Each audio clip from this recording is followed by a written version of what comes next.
So welcome back everyone to the second part of our monks discussion for the Therigatha Festival.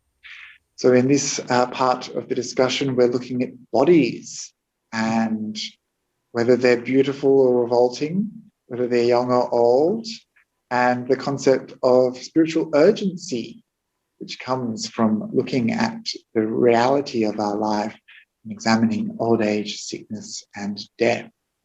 So to begin, I'd like to invite Bhante Sunyo to talk about the poem that he's chosen by Mittakali Theri. Thank you, Venerable. Thank you too, Venerable. And such a great idea to do a Therigatha Festival, because it's been a long time since I've read the Therigatha verses, actually.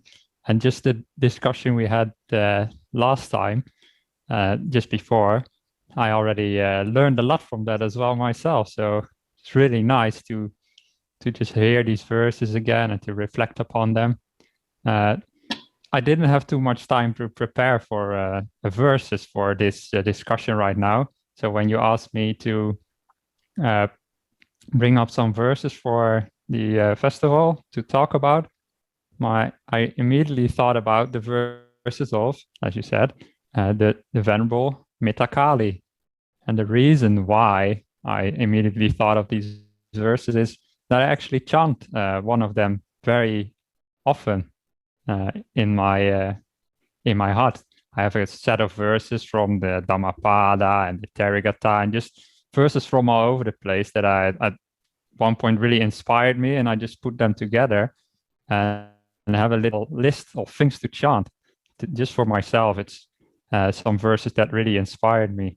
And one of them is from this Metacarly, and it goes, Appakang jivitang mayang jara vyadi jamadati purayang bhiyatikayo name kalo pamajitung. And I'll explain the meaning of that in a moment. But one thing about Venerable Metacarly is, unlike the wonderful stories that Venerables have talked about before about Venerable Metacarly, we don't really have any background story that we know of. And this is actually the case for many of the Theirgathas. As far as I know, we only have the verses of many of these very inspiring nuns, and we don't know anything about their life apart from these verses. But then still, just the verses alone, they can be incredibly inspiring. Yeah, maybe you can bring up the verses, Venerable, so I can show them to everybody. So the verses of Venerable Metacarly, that they're fairly simple, actually. There's not much of like a big life story about suffering, really, like we've seen in the past meeting. It just goes, having gone forth out of faith, so basically she ordained from the lay life to homelessness to become a bhikkhuni. I wandered here and there, jealous of possessions and honors. So basically, she ordained as a nun. And in some previous stories, we've seen people ordained. They already very almost enlightened, basically, after hearing the Buddha or becoming a stream enterer right away. But here we've seen Venerable Metacarly. She ordains, but she still struggles a lot. It says jealous of possessions and honors, or you could say desiring of the sensual world, basically, still after ordination.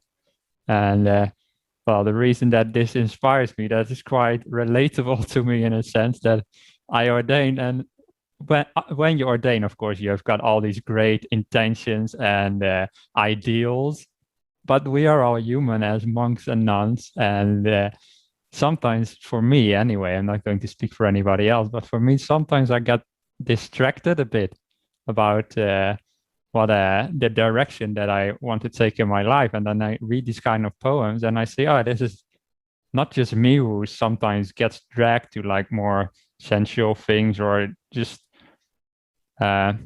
sometimes would takes the wrong path, because it's hard sometimes to always so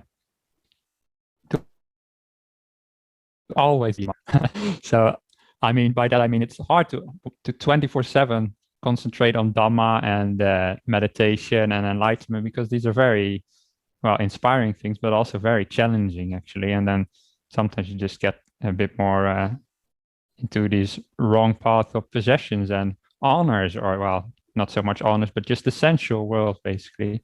And it's inspiring to read these kind of stories, both by monks and nuns, that they struggle with these things as well. And I read these verses of Mittakali. When I just read the Theirgatha, you've got these verses like we've seen before, where women get child, and women, we will see later in this session, women describing their body getting old. But many of the verses of the Theirgatha are like this one by Metacarly. There's actually nothing about women being women in there. So when I read these, I often forget that I'm reading the Theirgatha, and it just could have been a monk or a nun, or a monk or a nun. Anybody really could have written this. As you'll notice later on, there's nothing about being feminine in this whole verses, and in that sense, the Theirgatha verses inspire me just as much as the Theirgatha verses in that sense. So basically the verses continue neglecting the higher goals, and neglecting sometimes nibbana and meditation. I pursued the lowest, basically the essential. Under the sway of corruptions, I never knew the goal of the ascetic life. So unlike those we've seen before, who ordained basically the moment they knew the goal, this nun took a bit longer. I was struck with a sense of urgency as I was sitting in my hut. So she was sitting, meditating maybe. I'm walking the wrong path under the sway of craving. And then here comes the verse that I've chanted in the Pali before. And this applies to everybody, the verse. As I said before, it's not about being male or female. All these dhammas are universal. Our bodies are just the external thing. But internally, we're all exactly the same. So this applies to everybody. My life is short, trampled by old age and sickness. So basically overcome by old age and sickness. Before this body breaks apart, before I die, there is no time for me to be careless, or sometimes translated as heedless or negligent. So life is short, really. That's the message of this venerable. The life you don't have that much time. And sometimes that's easy to forget, I find, because I'm still relatively young. And sometimes, I've got forever to meditate. Today I can do whatever else, or something silly or whatever. But then I think, oh no, apakang jivitang mayang. My life is short. As Venerable Mittakali said, I should better sit down, meditate, or do something else wholesome, like this festival here, helping people out, doing something good instead. So maybe the last verse to just finish it off. Because, of course, it's not just that she just sat down and thought my life is short. No, after that, I examined in line with reality, the rise and fall of the aggregates. Basically, she examined how really life is.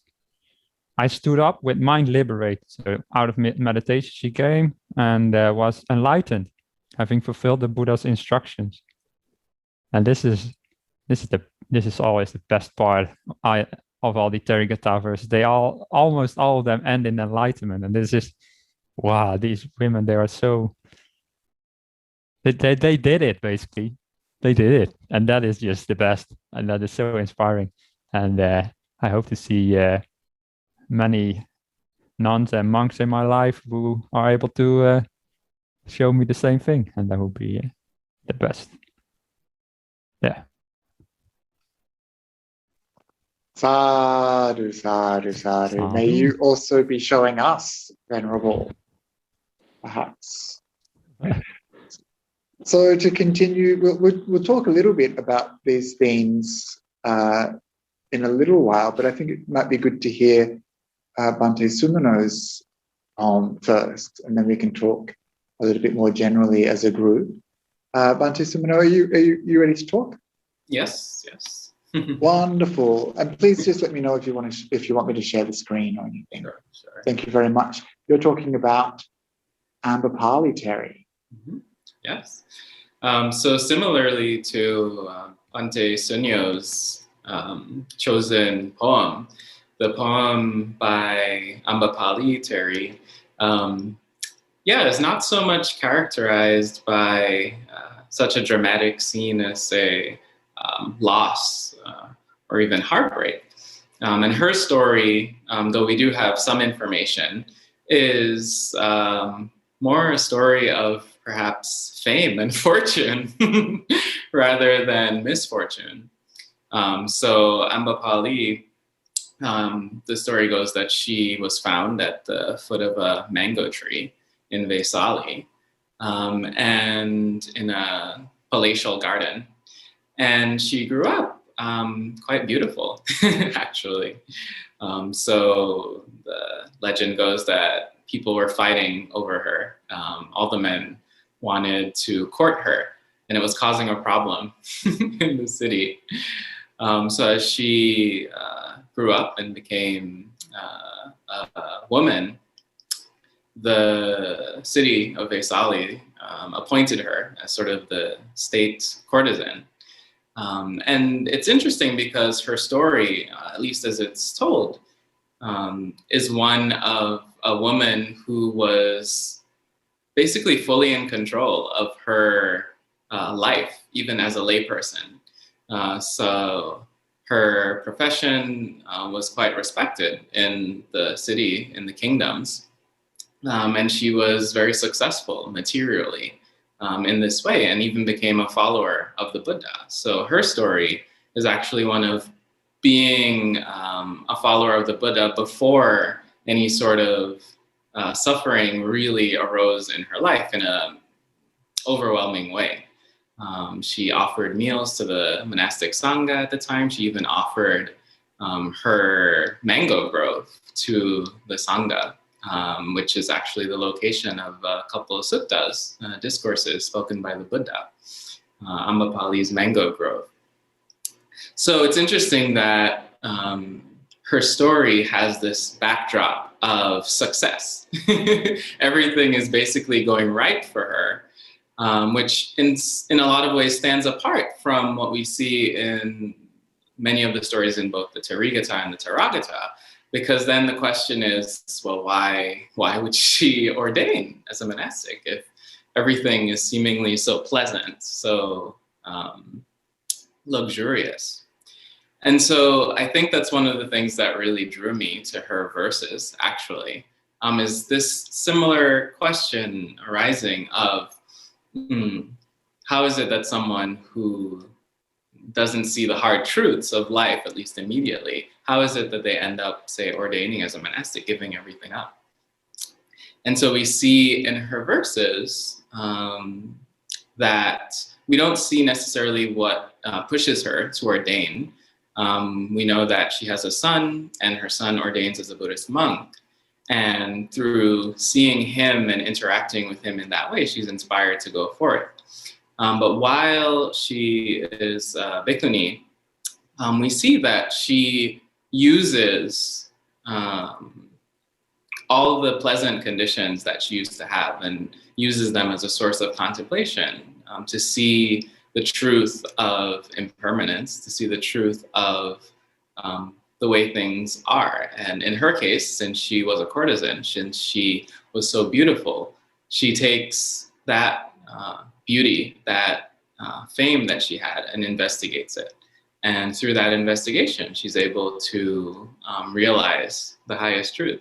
And I find that so inspiring because it's illustrating, just like we hear probably often from many teachers, that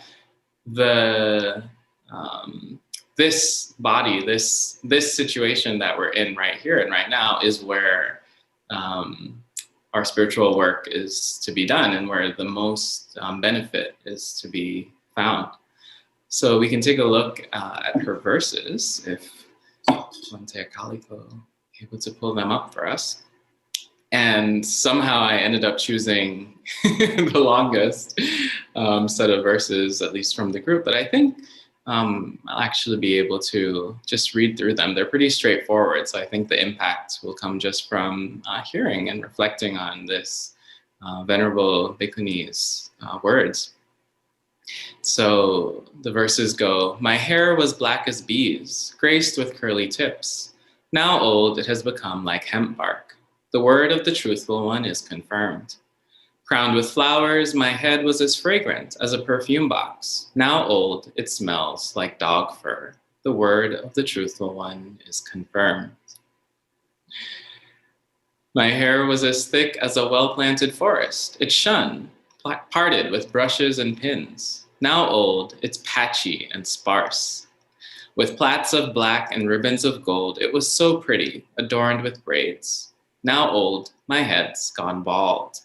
The word of the truthful one is confirmed. My eyebrows used to look so nice, like crescents painted by an artist. Now old, they droop with wrinkles.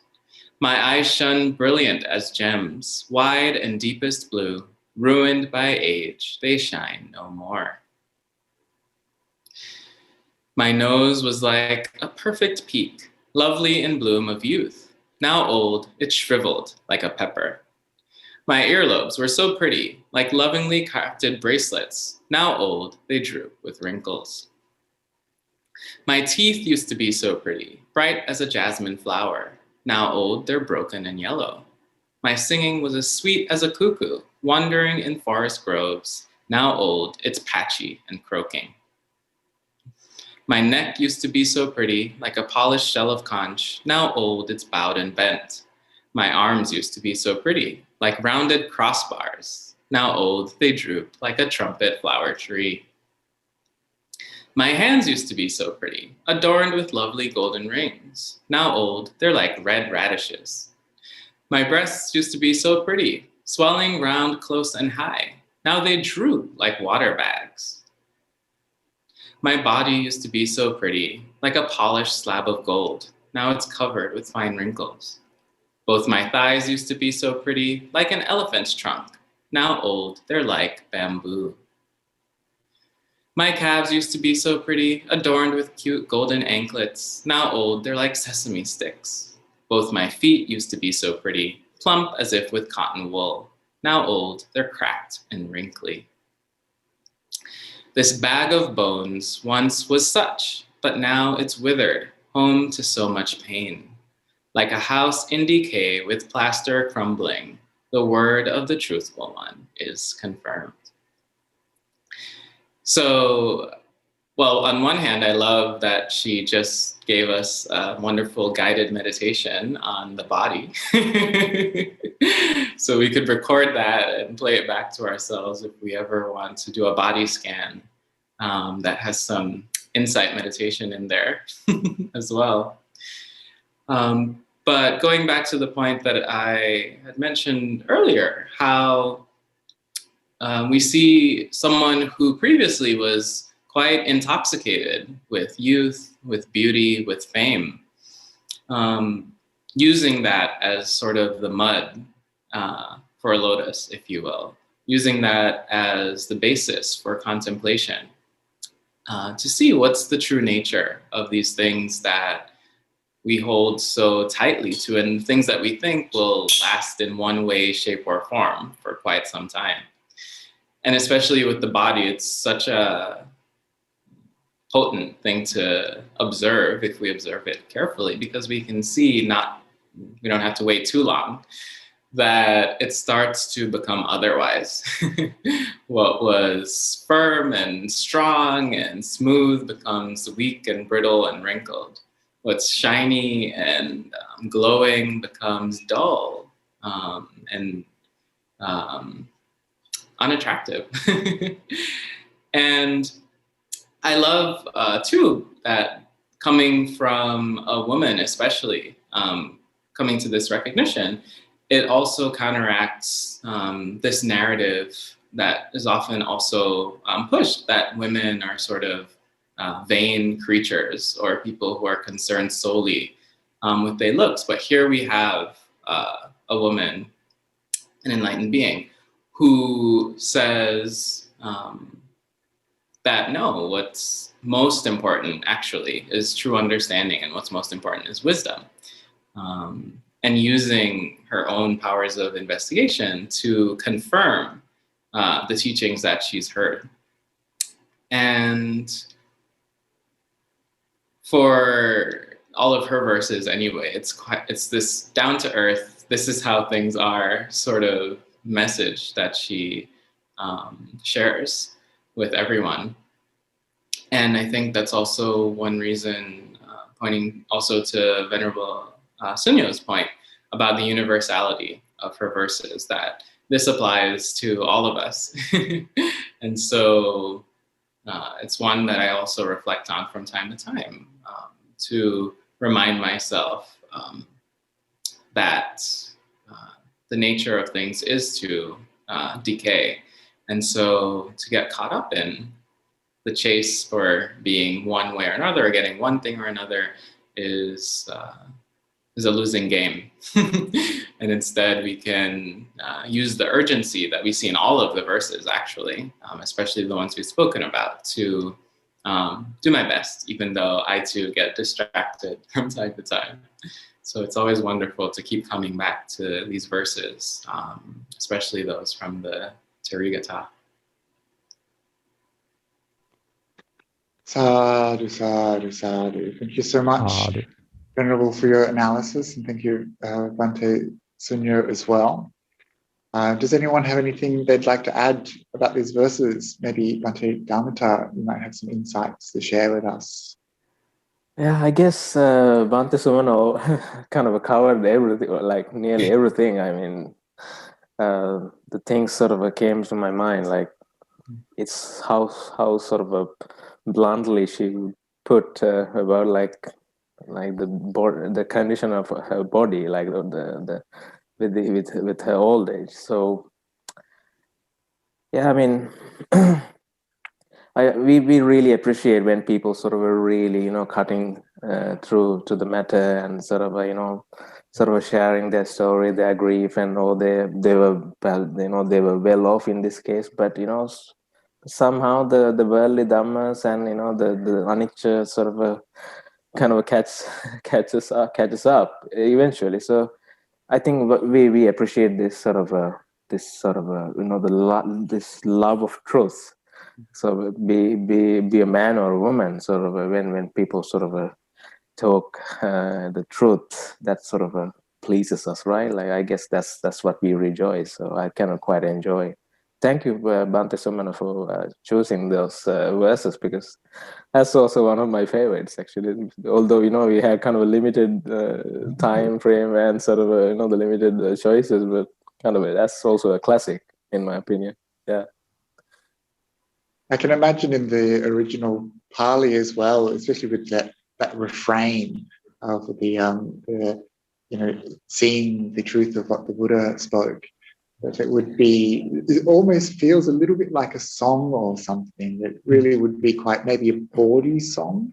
The images that she uses are so rough, like my breasts are now like these water sacks, and it's really kind of very much, a bit of a slap in the face. Yeah. And when you read these verses, you kind of go, oh yeah, I'm going to get old as well. It's going to happen to me. It starts to make sense. But then it's so easily forgotten.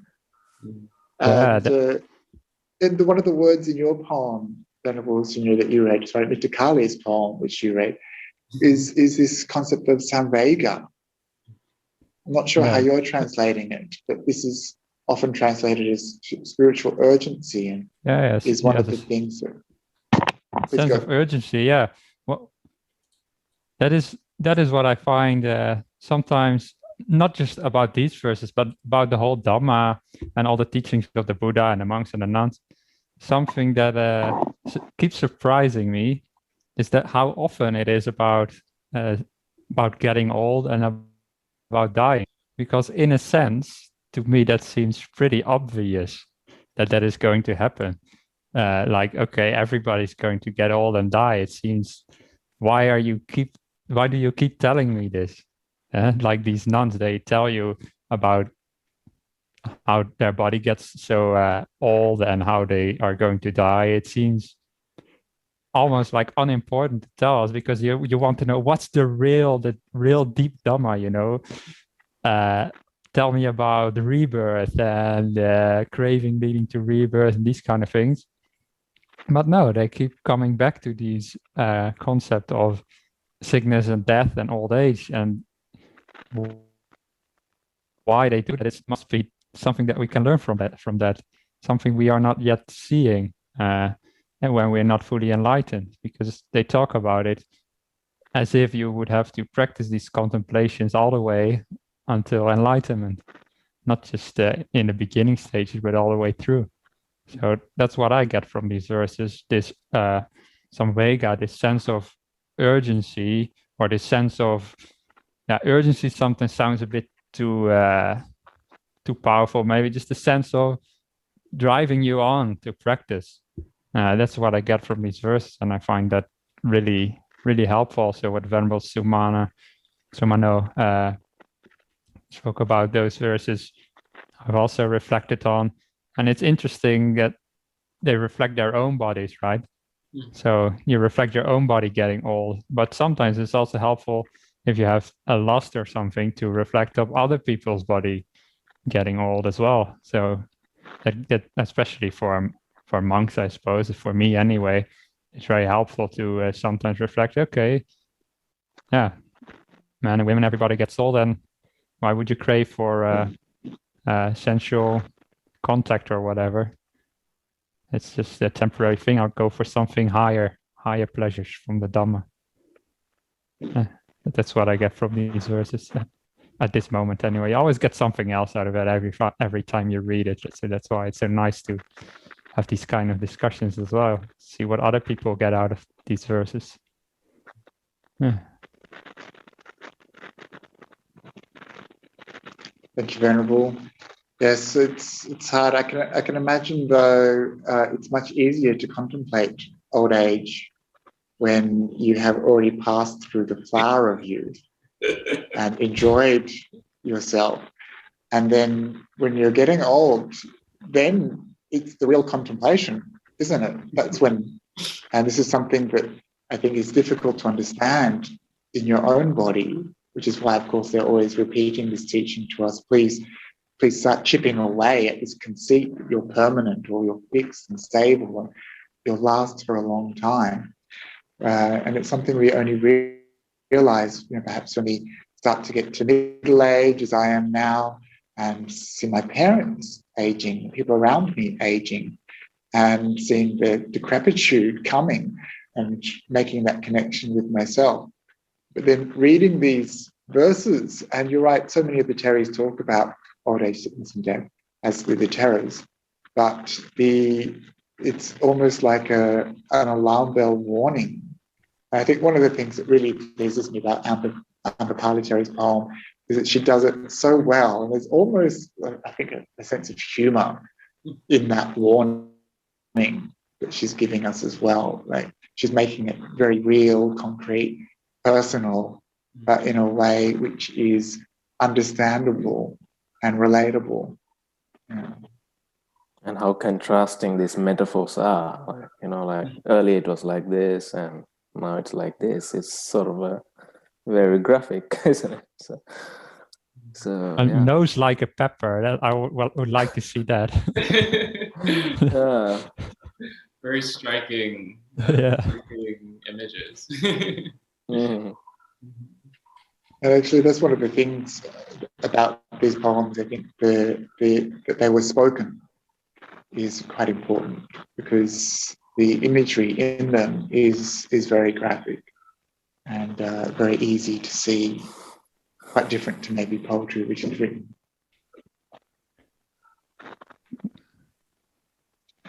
Do we have anything else that we'd like to add before we wrap up this session? Which nuns it again, or Theri, that there was a man who said, "Oh, you're so beautiful," and everything, and then she also did something like this, like, "Oh no, I'm going to get old," and I think That's right. There's Suba. Is it Suba? I kind of Suba, yeah. pulling her eyes. And Yeah. Okay. I was surprised. That was also quite that one. visual. Yeah. And there's another, I can't remember the name of the Theri, but another story where there was a very beautiful Theri. Was it Queen? Pulawana or? Was it Pulawana? No. My memory for names isn't good. I think it was one of the queens who was obsessed by her beauty. Oh, Nanda? And she or? went to the Buddha and maybe Nanda, and the Buddha showed her a vision of a beautiful woman who aged in front of her very eyes, which is again like quite a visual, isn't it? You know, you see this in horror films, it's aging in a couple of seconds, you know. But truth would make it very, very real to you. Right? You wouldn't be able to deny it. So it really hit home. And that would bring up quite a lot of urgency. That would bring up that shift in direction, I'm sure. Right. Maybe it's Kema, perhaps, if I remember correctly. I think you're right. I think it is Kema. Yeah. Kema. Yeah. So obviously I have more brushing up to do on the Theris. One of the things that I've really enjoyed being one of the organizers for this festival is hearing other people talking about the Theris and learning so much. So perhaps I hope perhaps we can have another discussion some other time and keep on learning, keep on hearing the wisdom of the Enlightened Nuns and perhaps developing our own wisdom a little bit along the way. So thank you so much, Venerables, for taking the time to be here for this panel discussion for the Therigatha Festival. And I wish you much joy and merit and wisdom on the path. Thank you. Thanks for having us. Thanks for organizing. Yeah.